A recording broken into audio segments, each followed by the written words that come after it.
Las luces que nunca apagan Eilean Mor, Escocia, diciembre de 1900. Un faro solitario se alzaba en medio del océano, enfrentando la inmensidad de las aguas grises y las ráfagas que golpeaban con insistencia las ventanas.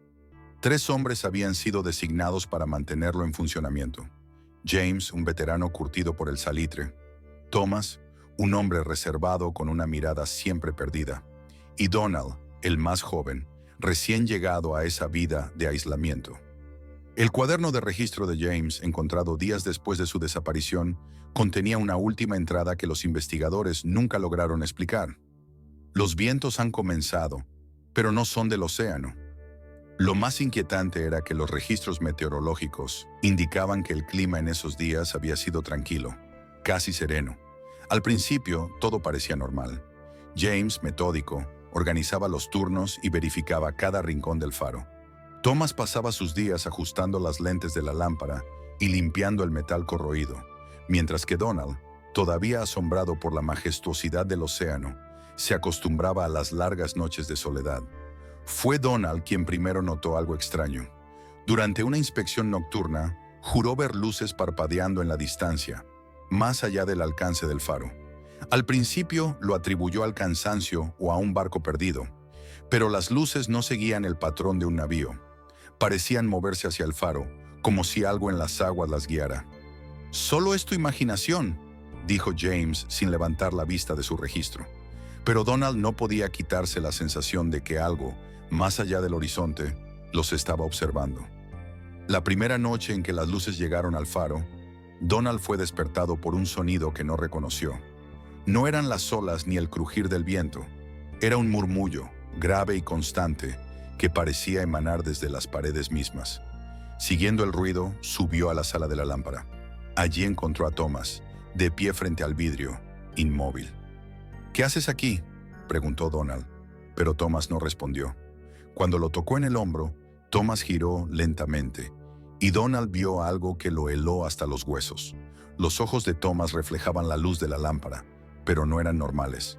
Parecían pozos profundos, como si algo lo hubiera vaciado desde dentro. Thomas volvió a hablar días después, pero sus palabras no eran coherentes. Murmuraba frases en un idioma que ni James ni Donald podían reconocer, y cada vez que lo hacía, el murmullo en las paredes se hacía más fuerte. A medida que los días pasaban, las luces del exterior comenzaron a aparecer cada vez más cerca. Una noche, James las vio reflejadas en las ventanas del faro. Pero esta vez no estaban afuera. Se movían dentro de la estructura, danzando en los pasillos como si buscaran algo. Los 3 hombres se reunieron en la sala principal. Donald, con los ojos desorbitados, gritaba que había visto una figura alta y delgada subiendo las escaleras. James trataba de mantener la calma, pero su propia voz temblaba al ordenarles que cerraran todas las puertas.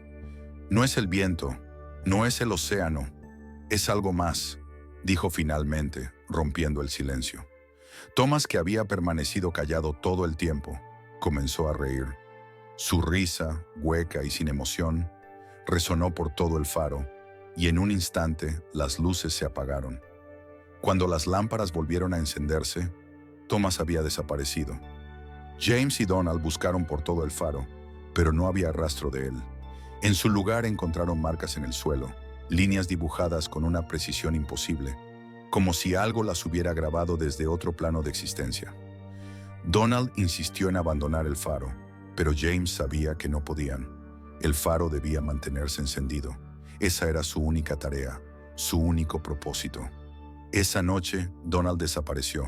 James lo encontró en la sala de la lámpara, parado frente al cristal, con los ojos fijos en las luces del mar.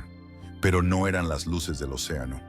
Era una ciudad bajo el agua, un lugar imposible, donde figuras humanoides danzaban alrededor de una torre que se parecía al faro, aunque distorsionada y retorcida.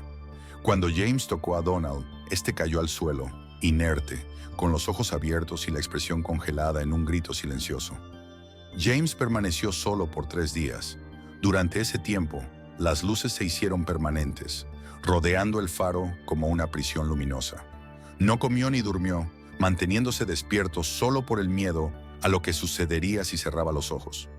En su última noche, escribió su última entrada. «Las luces no se apagan, Han venido por mí. Ya no queda faro, solo queda la luz.